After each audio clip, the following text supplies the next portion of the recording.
fint vær. Å, så deilig. Ja. Ikke ut som du kommer fra Stavanger, Kjersti. Nei, jeg kommer fra Molde. Ja. Jeg er fra Molde, vet du. Ja. Jo, det trenger bra. Det er alltid samme været, da. Det er fint, men ja, det er lang vei igjen, da. Det er det. Ja, men du trives. Ja, da, så trives. Så skal du få høre historien vår og finne ut hvem av oss som snakker sant. Hvem har satt øye i halsen? Det har jeg jo. Jeg har jo en tendens, som dere vet, til å pelle bakkortet. Ja, pelle. I tillegg så gnager jeg av teknikk. Ja, Så jeg satt i et møte her med musikksjefen, det begynner å bli noen år siden, så hadde jeg et mobilveksel, og på det merker av øynene. Men det var noe som bulte ut med en sånn som liksom hadde rørt på seg inni der, med sånn lekeøye. Ja. Så jeg satt med i dette møtet og begynte å pelle på dette mobilvekselet, begynte å gnage på med tennene. Og så plutselig så fløy det ene øyet av vekselet og satte seg i halsen min. Så jeg satt sånn Og så tar du skålingen, så er det «Ciao, Italia», og det betyr «Se Italia», og så skåler du. Og så skulle jeg liksom bare gå rundt på bordene til de damene som ikke turte, og så bare gjorde jeg det litt sånn, ja, jeg spiste flere. Hvor mange æver er det snakk om å være med der? Nei, jeg tok jo noen da, og så satt jeg det ene i halsen, fra å være kjempetøff i bunad til å bli ganske pinglete i bunad. Den var kontrastest, de satt et øye i halsen. Nei, det stemmer ikke det helt klart. Dette var min gamle venn Alex i Son. Han samler på absolutt alt mellom himmel og jord. Deriblant glassøyer, altså sånne som folk får proteser. Det er fint å samle på. Ja, altså hvem trodde det?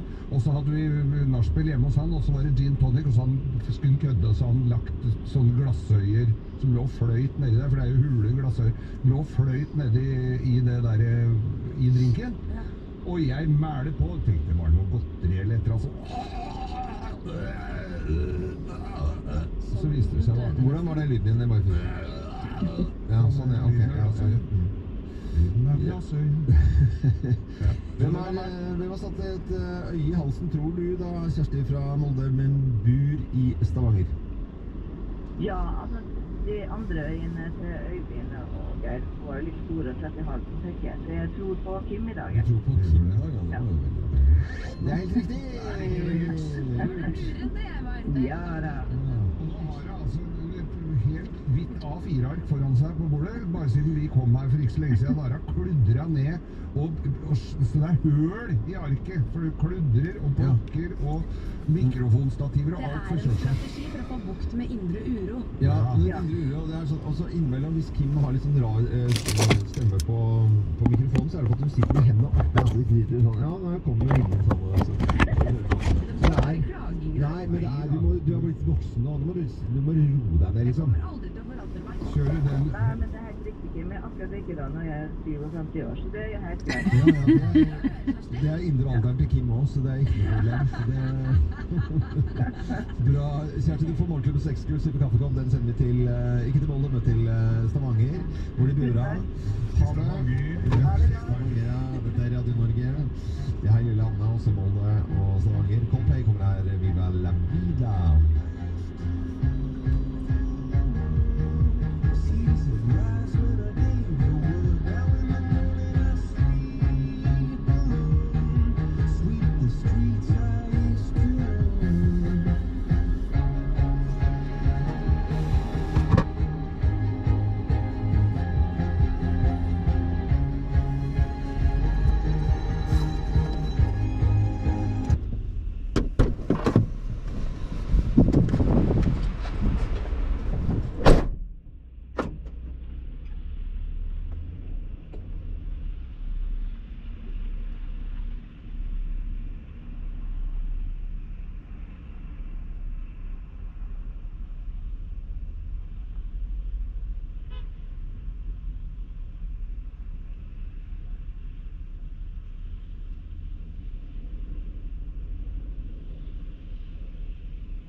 Radio Norge. Vi har jo denne konkurransen vår neste gang du hører Bryan Adams her på Radio Norge. Neste gang du gjør det, jeg tror det ringer oss den 10. personen som ringer 08282 får altså billetter til konserten man skal ha på Vårparten. Ja, det ligger jeg Det er gleder meg til det. veldig, veldig moro.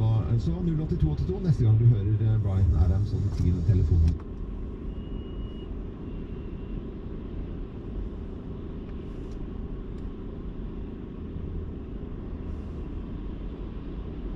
Witchcraft is very suitable for helping people through life, of course, but I expect women aren't really sensible enough to be wizards, said Esther. I expect that's it, really. There's nothing good behind it, people who hadn't noticed the fresh edge to Esther's tone. She was a hungry when we're having a baby in the station. Conceded generously. But they can be a little unsettling at times, a little too exciting. High magic requires great clarity of thought, you say, and women's talents do not lie in that direction. Their brains tend to repeat.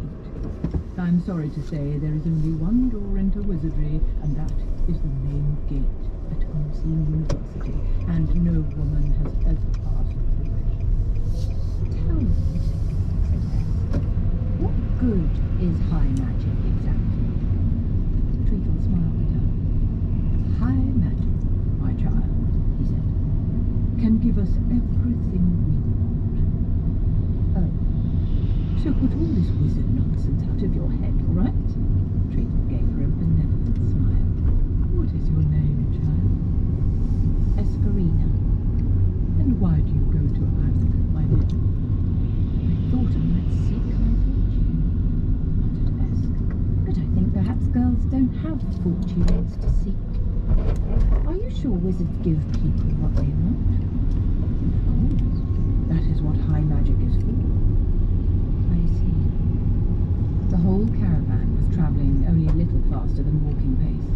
Esk jumped down, pulled the staff from its temporary hiding place among the bags and pails on the side of the wagon, and ran back along the line of carts and animals. Through her tears, she caught a glimpse of Simon peering from the back of the wagon, an open book in his hands. He gave her a puzzled smile and started to say something, but she ran on and veered off the track. Scrubby wind brushes scratched her legs as she scrambled up a clear bank, and then she was running free across a barren plateau, hemmed in by the orange cliffs. She didn't stop until she was good and lost, but the anger still burned brightly. She had been angry before, but never like this. Normally, anger was like the red flame you got when the forge was first lit, all glow and sparks. This anger was different. It had the bellows behind it, and had narrowed to the tiny blue-white flame that cuts iron. It made her body tingle. She had to do something about it, or burst.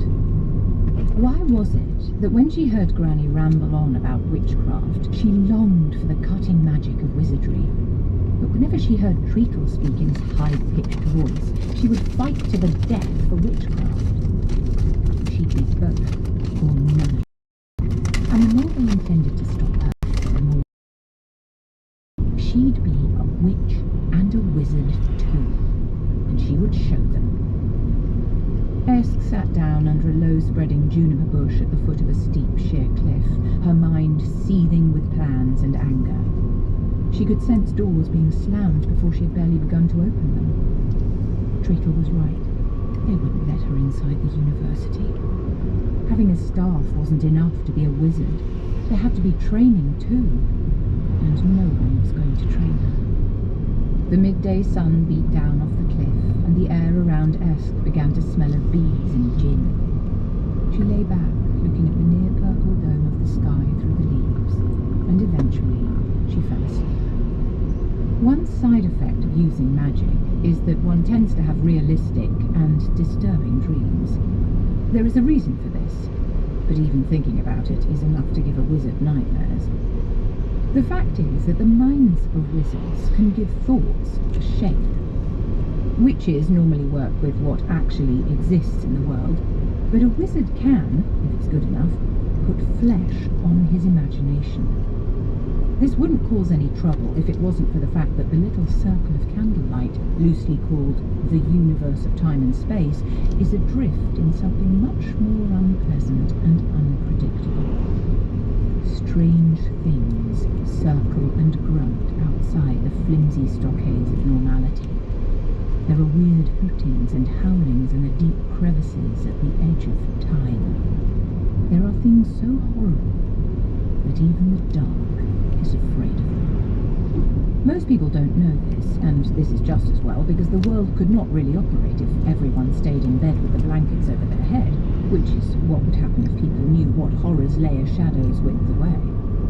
The problem is people interested in magic and mysticism spend a lot of time loitering on the very edge of the light, as it were, which gets them noticed by the creatures from the dungeon dimensions, who then try to use them in their indefatigable efforts to break into this particular reality.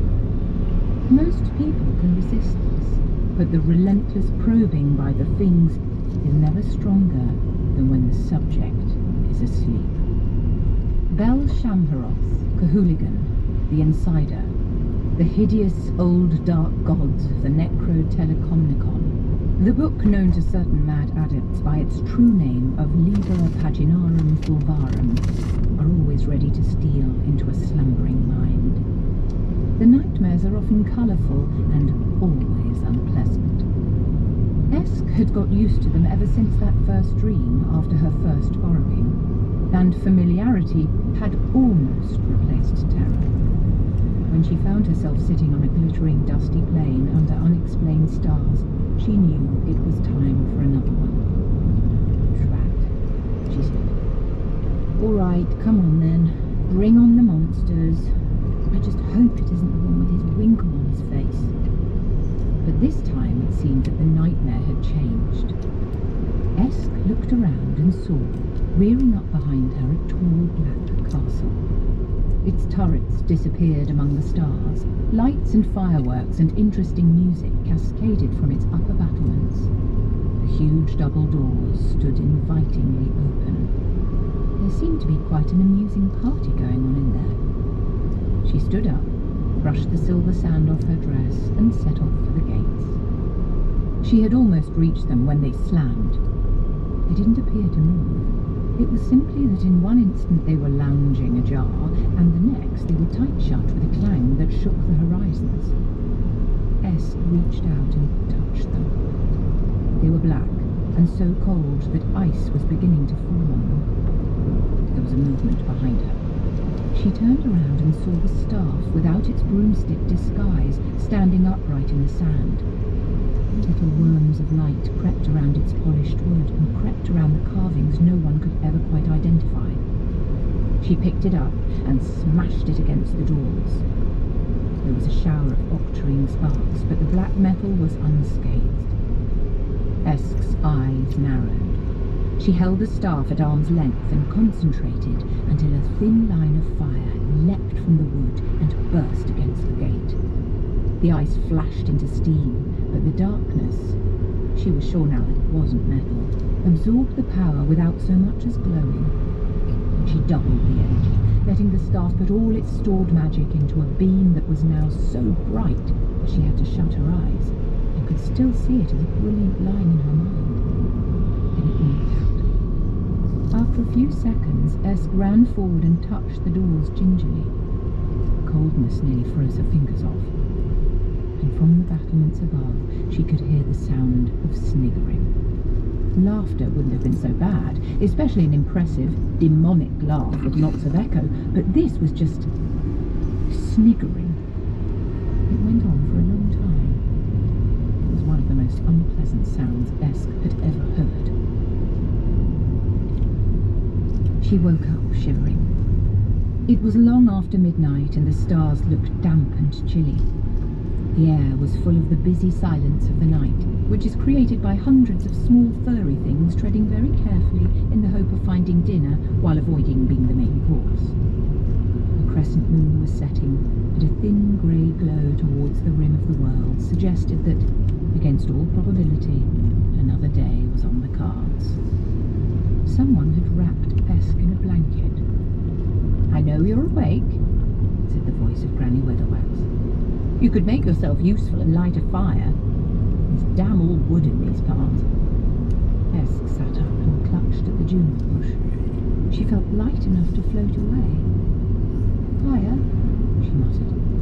"Yes, you know, pointing the finger and whoosh," said Granny sourly. She was sitting on a rock trying to find a position that didn't upset her arthritis. I don't think I can." "You tell me," said Granny cryptically. The old witch leaned forward and put her hand on Esk's forehead. It was like being caressed by a sock full of warm dice. "You're running a bit of a temperature," she added. "Too much hot sun and cold ground. That's fawn parts for you." Esk let herself slump forward until her head lay in Granny's lap, with its familiar smells of camphor, mixed herbs, and a trace of goat. Granny patted her in what she hoped was a soothing way. After a while, Esk said in a low voice, "They're not going to allow me into the university. A wizard told me, and I dreamed about it. And it was one of those true dreams, you know, like you told me. A Matty thing." "Metaphor," said Granny calmly. "One of them." "Did you think it would be easy?" asked Granny. "Did you think you'd walk into their gates waving your staff?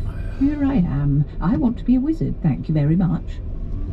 "He told me there's no women allowed in the university." "He's wrong." "No, I could tell he was telling the truth. You know, Granny, you can tell." "Foolish child.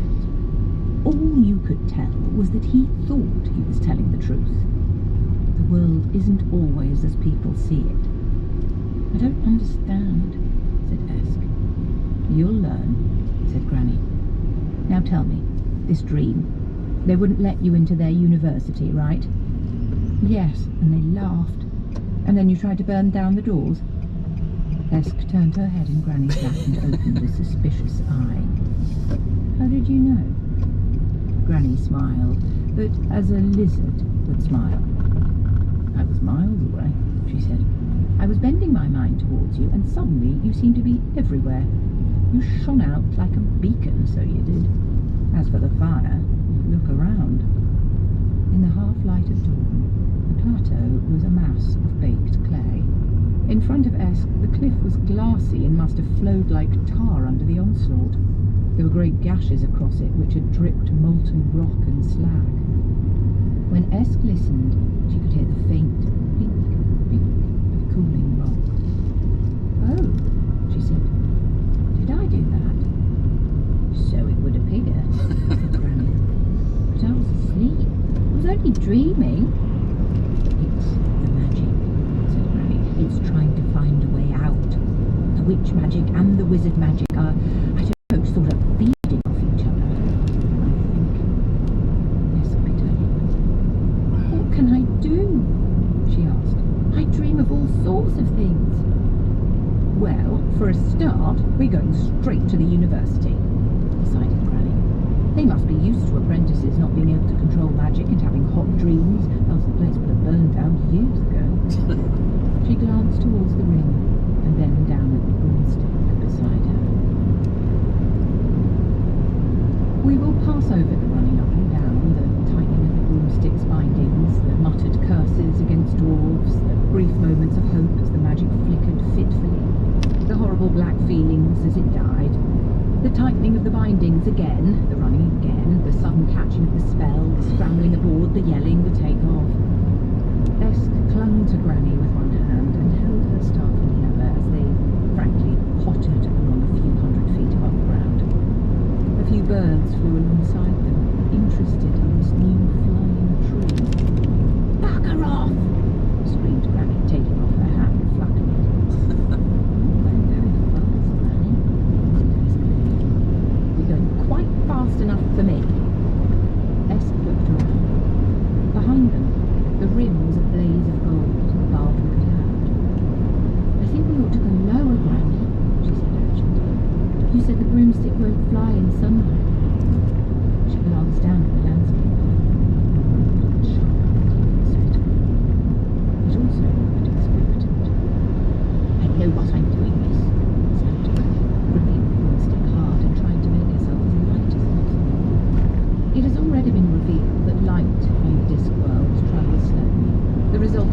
passage through the disk's vast and ancient magical field.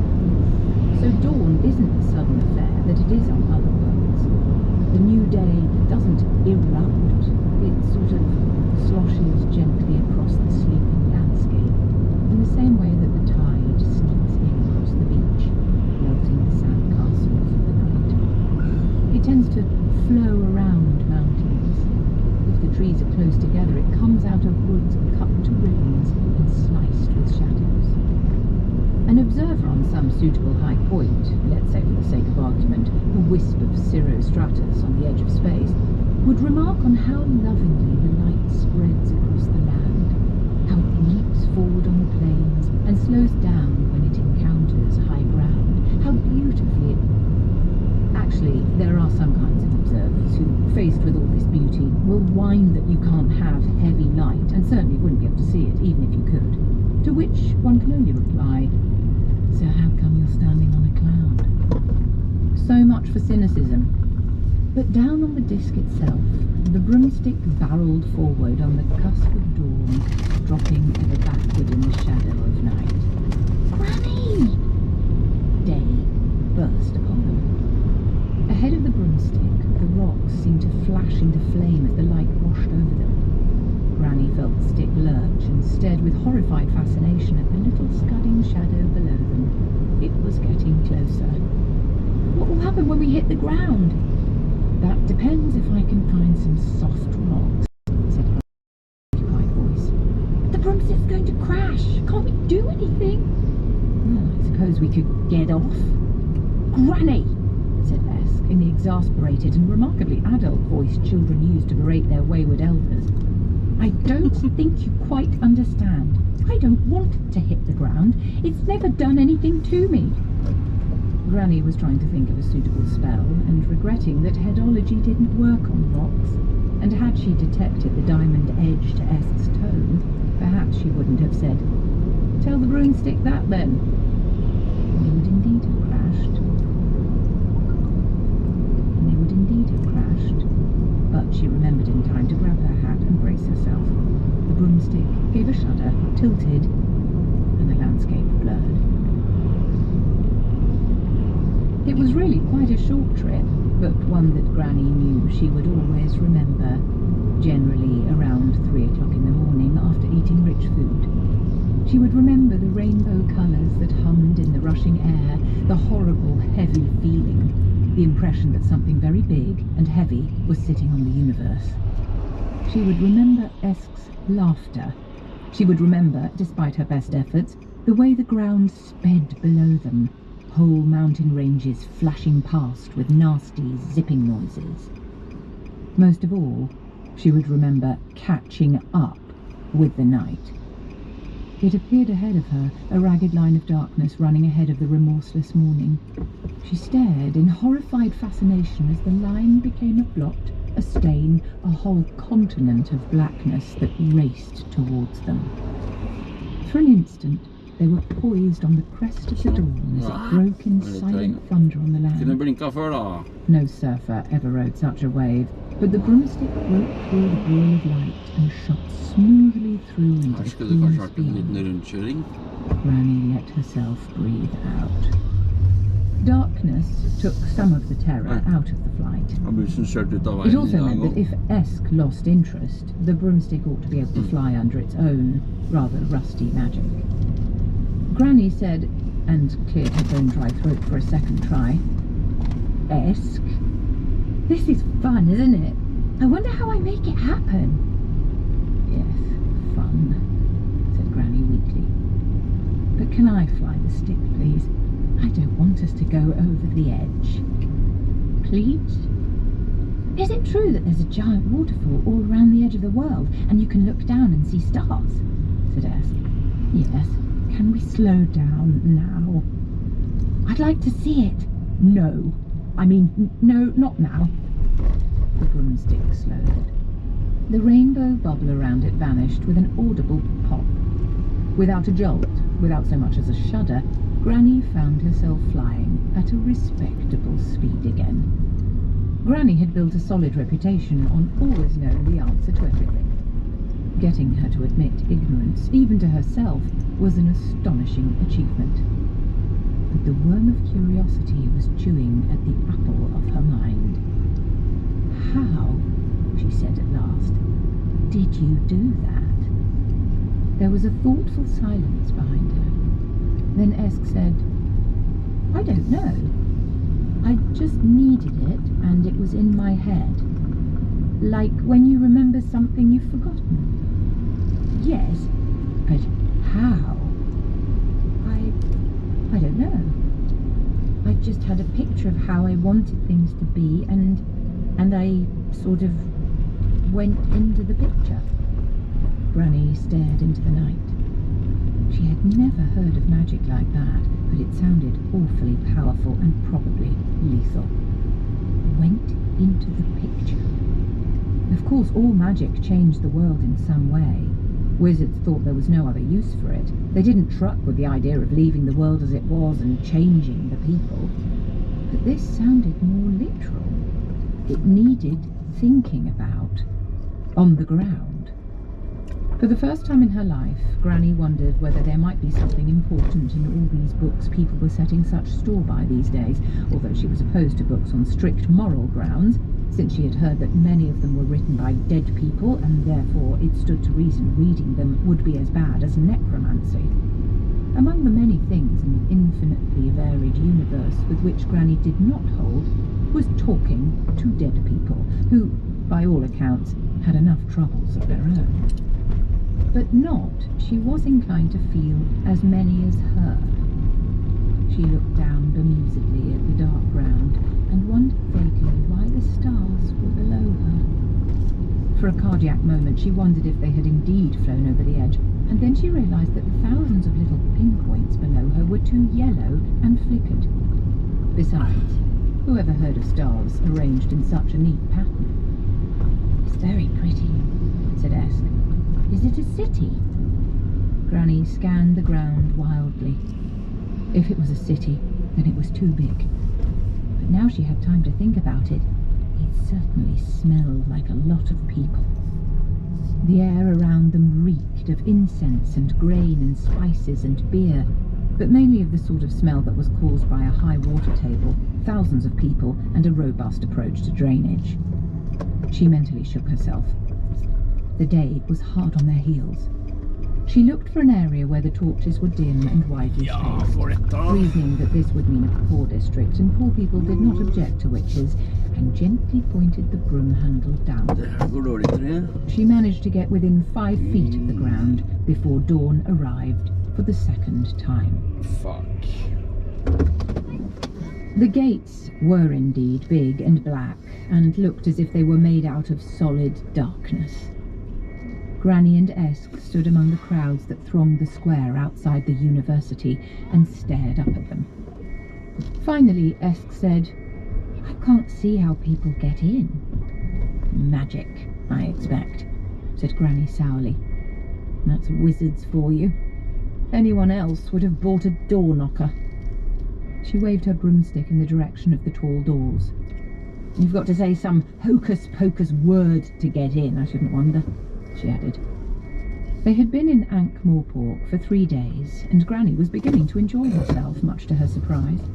She had found them lodgings in The Shades, an ancient part of the city whose inhabitants were largely nocturnal and never inquired about one another's business, because curiosity not only killed the cat, but threw it in the river with weights tied to its feet. The lodgings were on the top floor next to the well-guarded premises of a respectable dealer in stolen property, because, as Granny had heard, good fences make good neighbours. The Shades, in brief, were an abode of discredited gods and unlicensed thieves, ladies of the night and peddlers in exotic goods, alchemists of the mind and strolling mummers. In short, all the grease on civilization's axle.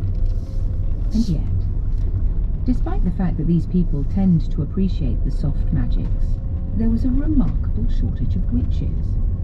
Within hours, the news of Granny's arrival had seeped through the quarter, and a stream of people crept, sidled, or strutted towards her door, seeking potions and charms and news of the future and Okay, various let's personal see and if I can specialised go there services another that way. witches traditionally provide for those whose lives are a little clouded or full of stormy weather.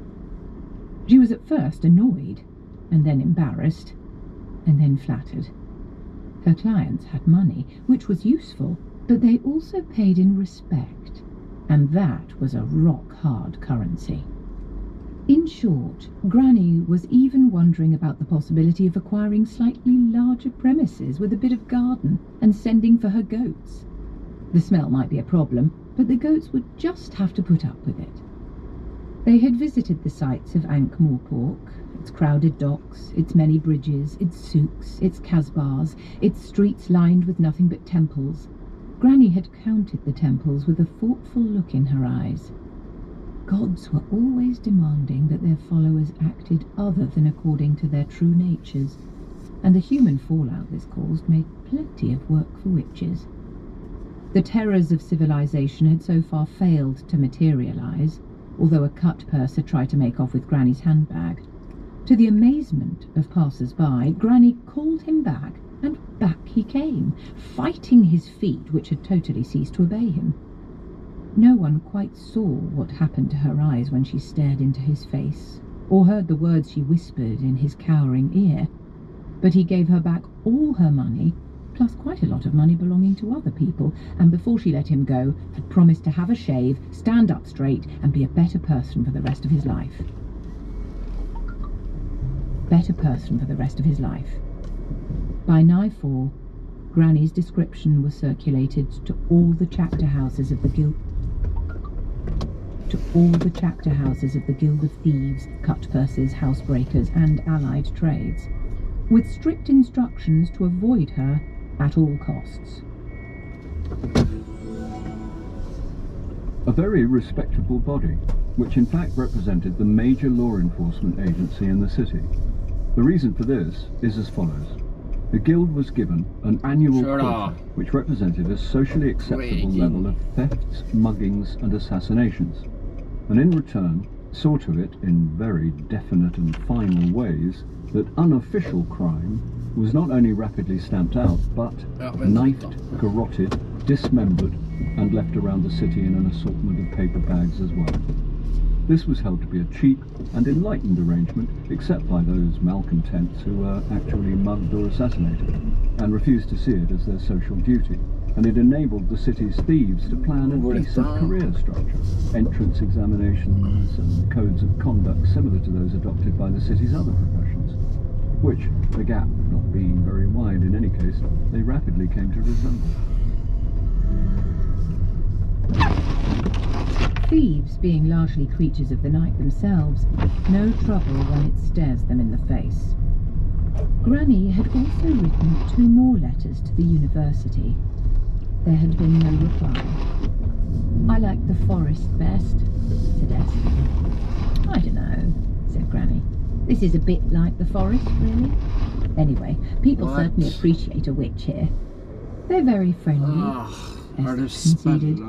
"You know the house down the street where that fat lady lives with all those young ladies you said were her relatives?" "Mrs. Palm," said Granny cautiously. "Very respectable lady. People come to visit them all night long. I watched. I'm surprised they get any sleep." Said Granny. "Must be a trial for the poor woman with all those daughters to feed too. I think people could be more considerate." "Well now," said Granny, "I'm not sure that—" She was rescued by the arrival at the gates of the university of a large, brightly painted wagon. Its driver reined in the oxen a few feet from Granny and said, "Excuse me, my good woman, but would you be so kind as to move, please?" Granny stepped aside, affronted by this display of downright politeness, and particularly upset at being thought of as anyone's good woman. And the driver saw Esk. It was Treacle. He grinned like a worried snake. "I say, it's the young lady who thinks women should be wizards, isn't it?" "Yes," said Esk, ignoring a sharp kick on the ankle from Granny. "What fun! Come to join us, have you?" Yes, said Esk. And then, because something about Treacle's manner seemed to demand it, she added, Sir, only we can't get in. We, said Treacle, and then glanced at Granny. Oh yes, of course. This would be your aunt. My granny. Only not really my granny, just sort of everyone's granny. Granny gave a stiff nod. Well, we can't have this, said Treacle, in a voice as hearty as a plum pudding. My word, no. Our First Lady Wizard left on the doorstep. That would be a disgrace. May I accompany you? Granny grasped Esk firmly by the shoulder. If it's all the same to you, she began, but Esk twisted out of her grip and ran towards the car. You can really take me in, she said, her eyes shining. Of course. I am sure the heads of the orders will be most gratified to meet you. Sorry. Most astonished and astounded, he said, and gave a little laugh. Escarina Smith, said Granny, and then stopped. She looked at Treacle. I don't know what is in your mind, Mr. Wizard, but I don't like it, she said. Esk, you know where we live. Be a fool if you must, but you might at least be your own fool. She turned on her heel and strode off across the square. What a remarkable woman, said Treacle vaguely. I see you still have your broomstick. Capital. He let go of the reins for a moment and made a complicated sign in the air with both hands. The big doors swung back, revealing a wide courtyard surrounded by lawns. Behind them was a great rambling building, or buildings. It was hard to tell because it didn't look so much as if it had been designed